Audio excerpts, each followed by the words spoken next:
하늘의 민족이라는 거죠. 그러니까 하나님의 자손이라는 거죠. 우리가 그 이스라엘 민족을 얘기할 때 성민이라고 그래가지고 선택된 민족이라는데 우리는 선택된 민족 이전에 천손이에요. 그냥 하늘의 자손인 거죠. 그래서 우리에게는 그 세계에서 가장 오래된 경전이죠. 천부경이라는 경전이 우리가 가지고 있고 그 다음에 삼일신과 천정개정이라는 우리가 가지고 있어요. 엄청난 거죠. 그래서 우리 그 역사를 보면은 환웅이 환인으로부터 이 땅을 제도하기 위해서 내려올 때 받은 것이 천부인이라고 그러거든요. 말부터가 틀리죠.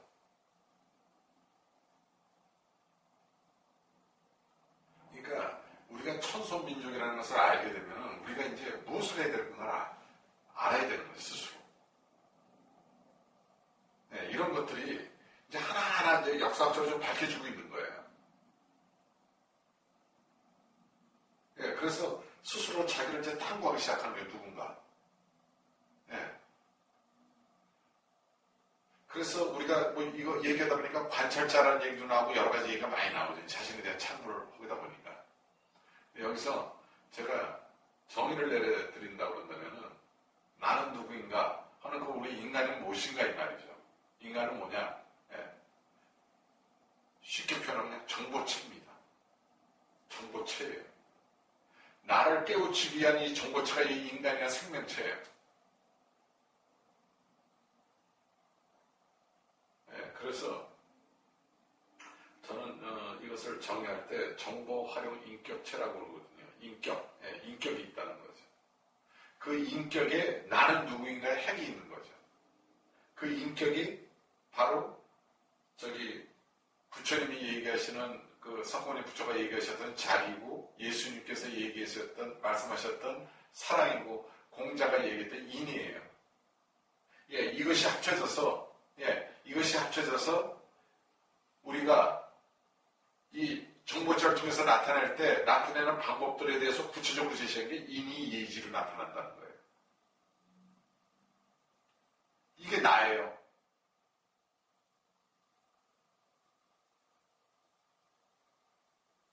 그래서 우리 삼일신고에 보면 이렇게 돼 있죠. 강제인의 신이라 이렇게 돼 있어요. 뭐냐면 이미 하나님이 그 영이 너희 머리꼴에 내려와 있느니라 이렇게 말씀하셨죠.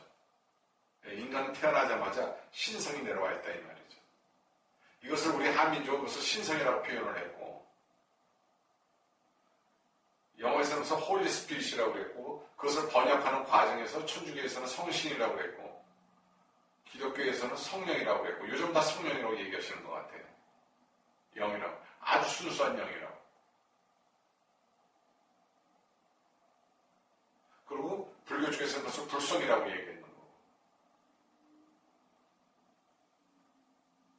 그것이 내려와 있고 그것을 보관하는 집이 이 몸집이에요. 이 몸집.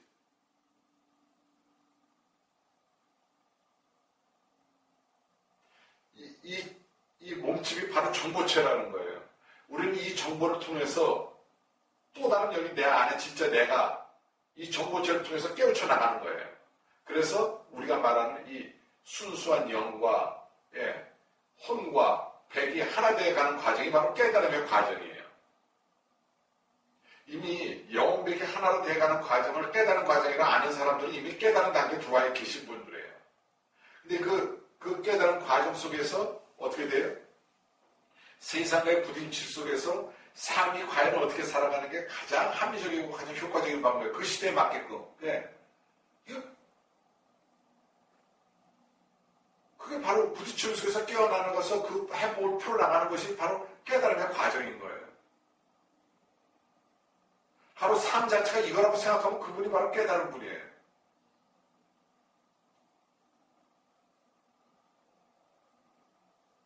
우리가 여태까지 생각하는 그런 과정 속에서 우리가 오해하고 착각하고 있었던 게 굉장히 많았던 거예요.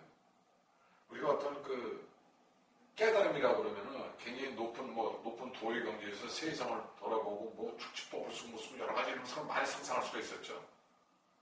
그렇지만 그런 부분들이 우리가 생각했던 것들은 그 도술에 관한 거잖아요. 도술에 관한 거. 그 도술에 관한 것은 이미 세상에 다 나와버렸잖아요. 뭐 비행기가 있고, 예. 이제 뭐 인공위성도 쌓아 올리고, 예. 스마트폰이 있고, 예. 다 볼 수가 있고, 예.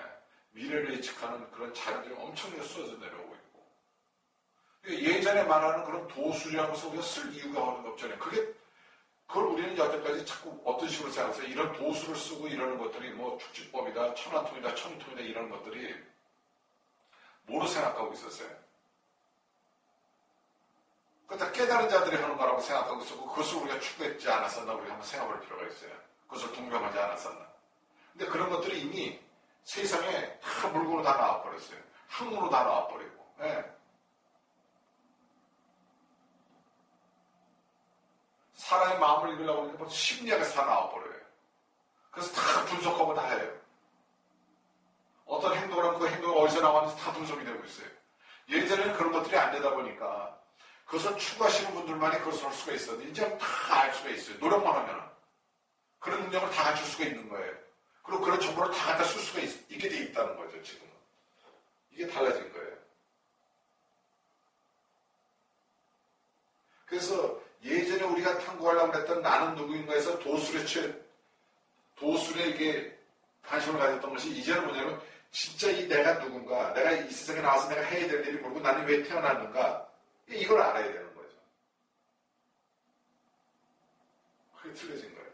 그래서 저는 나는 누구인가 했을 때 우리는 이 세상을 살아가는 데 있어서 정보를 활용하고 그 정보를 활용하는데 어떻게 보면 게 인격체를 써야 돼. 그 인격체가 뭐냐? 바로 제가 아까 말씀드렸던 성령, 신성, 불성에서 오는 인의 예지, 바로 양심을 제가 얘기하는 거예요. 그 양심은 바로 균형과 조화로움이라는 거죠. 그래서 우리가 세상을 살아가는 데 있어서 어떻게 살아나가느냐. 세상 균형과 조화를 이루면서 살아가는 거죠. 근데 이 시대에 균형과 조화를 하면서 살아가는 가장 좋은 제도가 뭐냐면 자유민주주의 제도라는 거죠. 이 속에서 인간은 성장하게 돼 있고 그 성장 속에서 그 부딪힘 속에서 세상과 균형과 조화를 이루려면 어떻게 살아야지 끊임없이 탐구하면서 간다는 거죠. 근데 그 답은 많은 분들이 얘기하셨죠. 양심이라고. 저도 그 양심이라고 얘기해요. 그래서 누구나가 다 무엇을 생각하냐면 이 시대에 필요한 양심이 뭔가 우리가 얘기할 때가 됐다는 거죠. 그런 높은 국민의식에서 나올 수가 있는 거예요. 그래서 지금 힘 있는 분들이 여태까지 힘을 마음대로 막 쓰셨고 그분들이 하는 것은 어떤 식으로든지 다 정당했었어요. 근데 어떻게 됩니까? 이제 법의 잣대가 쫙하게 갖다 대고 앉아있죠. 그리고 국민들이 용서를 안 해요. 그리고 그것을 옹호하는 세력들이 나타나면 국민들이 외면해버려요. 저 사람은 저 수준밖에 안 되는구나.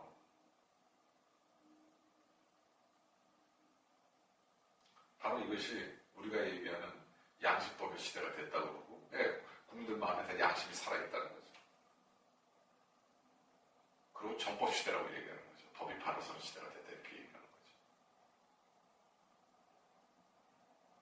그것은 뭐냐면 우리 인간이 정보를 활용하는 인격체라는 거예요. 인격이 있다는 거예요. 그 인격이 바로 양심이라는 거죠. 그것은 우리 누구나 다 알아야 돼. 우리는 이 세상을 누구나 다 나와서 밥 먹고 옷 입고 뭐 잠자고 이렇게 살게 다 돼 있어요. 그쵸? 나 태어난지도 모르고 태어났잖아요. 어떻게 보면은. 그럼 여기서 결국은 어떻게 돼요? 우리가 여기서 어떻게 살아가느냐가 되게 중요하잖아요. 근데 어떻게 살아가는 거에 우리가 뭐가 주체냐 이거예요. 삶이 우리가 주인공이 돼야 되는데 그 주체가 뭐냐 이거예요. 어떻게 살아가느냐 이거예요. 세상 모든 정보를 활용해가면서 살아가는 거죠. 근데 어떻게 인격체로서 거긴 양심이죠. 그 양심에 대해서는 예수님께서 말씀하셨던 것을 화목률로 우리가 압축할 수 있었던 거죠. 공자께서 말씀하신 인의 예절 가지고 우리가 압축할 수가 있는 거예요.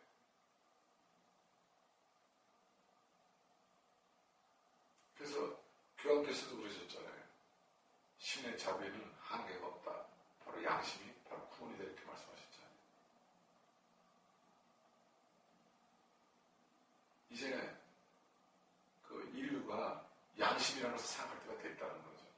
양심이 뭔지를 서로가 공유하게 된다는 그 양심의 가치에 대해서.